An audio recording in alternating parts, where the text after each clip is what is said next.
سلام به همه دوستان خوب لینکدینی و یوتیوبی، امیدوارم حالتون خوب باشه.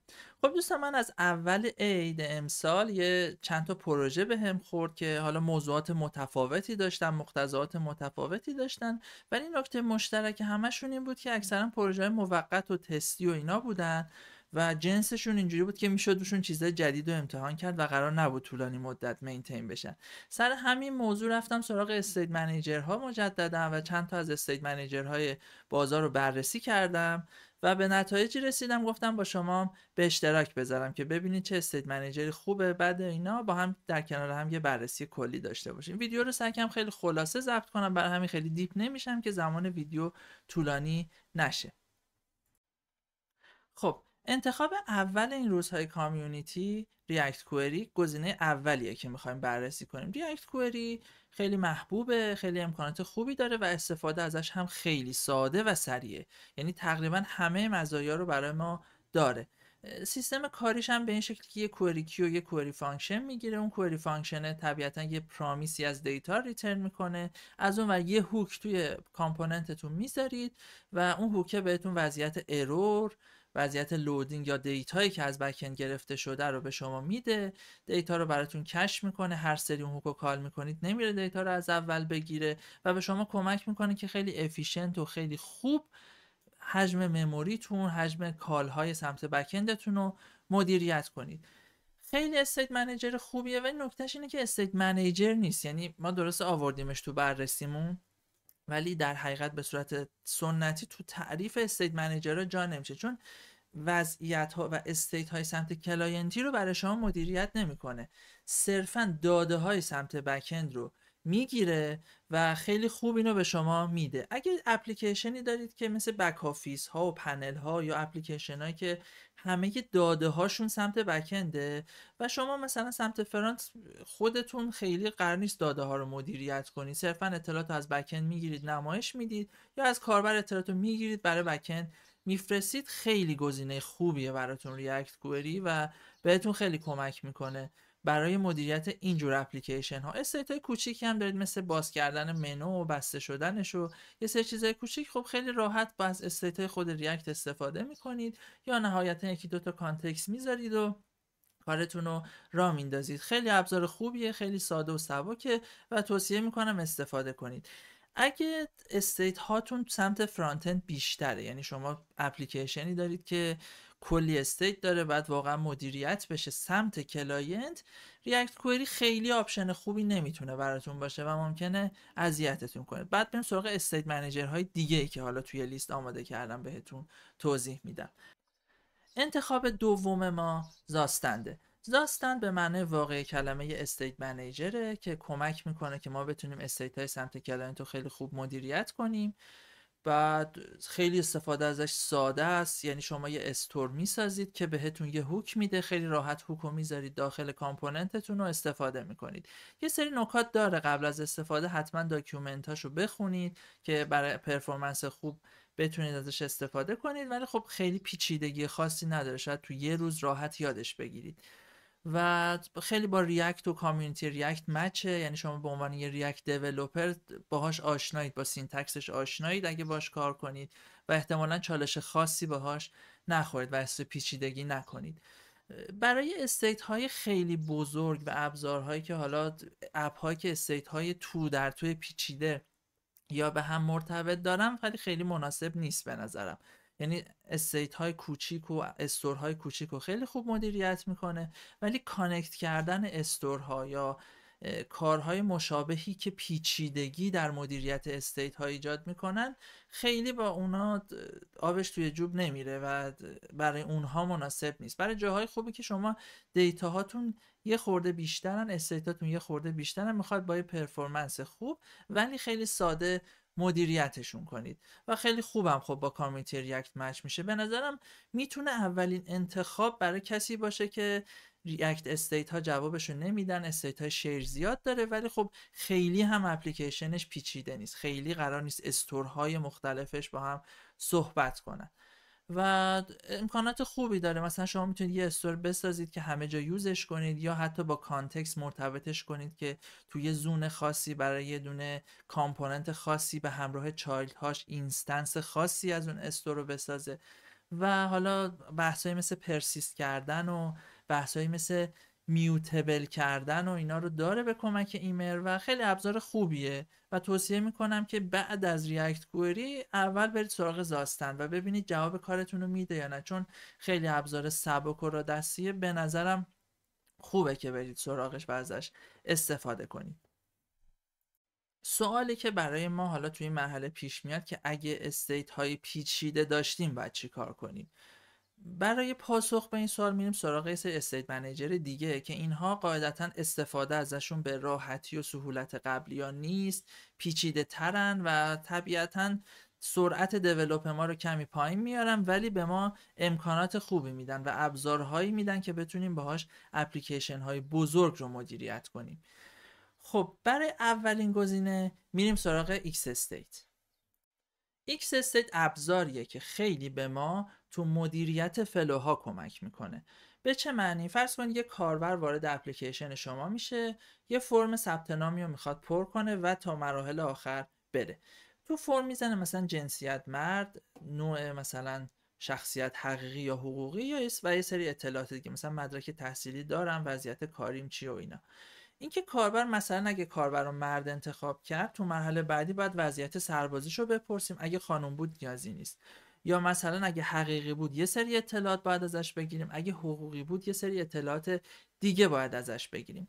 توی سناریوهای مشابه این طبیعتا مدیریت استیت ها کار پیچیده ای میشه. مثلا کاربر وارد اپلیکیشن میشه، اگه وریفاید شده بود امکان خرید بهش میدیم، اگه وریفای شده نبود محصولات رو میبینه ولی موقع خرید یه مرحله وریفیکیشن رو باید رد کنه. مدیریت یه اپلیکیشن تو وضعیتی که چنین سناریوهایی داریم واقعا سخته. یعنی استیت ها خیلی زیاد میشن، متنوع میشن. بعضیا رو من دیدم همه این فیلدها رو به عنوان استیت میسازم، برای مثلا کاربر حقوقی فقط فیلدهای اونو پر میکنن، ولی خب کار درستی نیست. درست اینه که شما استور مربوط به کاربر حقوقی داشته باشید، مربوط به کاربر حقیقی داشته باشید و فقط اگه نیاز شد اونو پر کنید. تو این مدل سناریوها ایکس استیت ابزارهای خیلی جذابی داره بهتون بده. حتی میتونید مدیریت کنید که کاربر اکشنهاش در هر وضعیت به وضعیت بعد چی باشه، اگه یه فیلد رو تو این وضعیت پر کرد کجا بره، اگه تو اون وضعیت پر کرد کجا بره. خیلی ابزارهای خوبی برای این سناریوها به شما میده. اگه بک آفیس های پیچیده دارید یا حالا تو خود اپلیکیشنتون سناریوهای این تیپی زیاد دارید، ایکس استیت بی‌نظیره. یه نکته بگم، ایکس استیت توی نسخه جدیدش یه استوری هم اضافه کرده که دیگه به این شکل پیچیده مدیریت نشه، ساده مدیریت بشه، که میگه اگه فکر میکنید ابزارتون تو آینده پیچیده میشه ولی در اول کار شروعش راحته، بیاید از اون استور استفاده کنید، بعداً مایگریت کنید به حالا ابزار خود ایکس استیت که براتون فلوها رو مدیریت میکنه. و خب واقعا ابزار خوبیه تو این زمینه، من استفاده کردم خیلی لذت بردم. ولی خب برای اپلیکیشنی که واقعا این سناریوها رو داره، اگه نداره زاستن میتونه گزینه بهتری براتون باشه. و نکته خاصی هم در موردش این سرعتش خوبه، استفاده ازش یه خورده پیچیده است، زیاد نه. بعد یه سری ابزار خوب بهتون میده که اون کدی که نوشتین رو بهش میدین، فلو رو بهتون نشون میده، یه فلو چارت خیلی خوشگل براتون میکشه که اگه کاربر چی بود به کجا میره، قشنگ میتونید کل پروسه مثلا ثبت نامتون رو توی فلو چارت ببینید فقط با دادن کدی که نوشتید. و خب واقعا ابزار مفید و خوبیه و توصیه میکنم حتما ازش استفاده کنید تو این سناریوها. ابزار دیگه که میخوایم در موردش صحبت کنیم موبیکسه. موبیکس نسبت به ابزارهایی که تا الان در موردشون صحبت کردیم قدمت بیشتری داره و امتحان پس داده تره و خب ساختار ثابت تری هم داره، احتمال تغییرش تو آینده کمتره. ساختار موبیکس هم خیلی ساده است. یک کلاس شما میسازید، پروپرتی های اون کلاس میشن استیت های شما و متد هاش هم که خب طبیعتا برای تغییر اون پروپرتی ها استفاده میشن. خیلی ابزار خوب و جامع و کاملیه، خیلی انعطاف خوبی داره، مناسب کسایی که خیلی با آبجکت اورینتد آشنا و خیلی خوب کلاس رو میشناسن تو جاوا اسکریپت. و اگه واقعا کلاس رو بشناسید، از استفاده از موبیکس واقعا لذت میبرید. خیلی راحت استفاده ازش. از اون کلاستون یه دونه اینستنس میگیرید یا به قول یه نیو میکنیدش و اون اینستنسی که ساختید رو میبرید و ایمپورت میکنید و داخل کلاستون، داخل کامپوننتتون استفاده میکنید و نکته خاصی هم نداره، یعنی حتی هوک هم نمیخواد که بخواید ازش استفاده کنید. ولی یه نکته ای داره که حالا باید تو پرانتز گفت، اینه که کامپوننتی که میخواد از استور موبیکس استفاده کنه باید توی یه ابزرور رپ بشه. یه فانکشنی بهتون میده به اسم ابزرور، کامپوننتتون رو میذارید به عنوان ورودی بهش میدید، یه کامپوننت خروجی بهتون میده که میتونه موبیکس رو واچ کنه و در صورت تغییر استیت ها ریرندر کنه و مستقیم خیلی نمیشه استفاده کرد. یه جورایی باید یه خورده تو کامپوننت دست ببرید. ساختار خیلی خوبی داره، سبک، به شدت منعطف، استیت های خیلی پیچیده و عجیب غریب و باهاش میتونید مدیریت کنید. بزرگترین مزیتش به نظر من اینه که هم میوتبله هم سینکه. یعنی شما چون یه کلاس دارید، مثلا توی یه متدتون میگید استیت ایکس منو بکن مقدارشو فلان، خط بعد میتونید از اون ایکس استفاده کنید و اینجوری نیست که بخواید برید ساید افکتشو بگیرید یا هوک بذارید که اگه اون بعداً تغییر کرد یه اتفاقی بیفته. همون درجا بعد از تغییرش میتونید مقدار جدیدش رو بگیرید و این خیلی توی اپلیکیشن های پیچیده به درد بخوره و خیلی کمکتون میکنه. چون انعطاف زیادی داره، استفاده ازش یه خورده دقت میخواد. من اپلیکیشن هایی دیدم که با موبیکس رفتن و فیل شدن، عمده علتش این بوده که چون خیلی راحت میشه استور ساخت، سریع استور ساختن، تونتون استیتاشون رو ریختن اون تو و اپلیکیشن که بزرگ شده بین این همه استورایی که ساختن گم شدن و واقعا دیدن که اپلیکیشن دیگه نمیشه مدیریت کرد.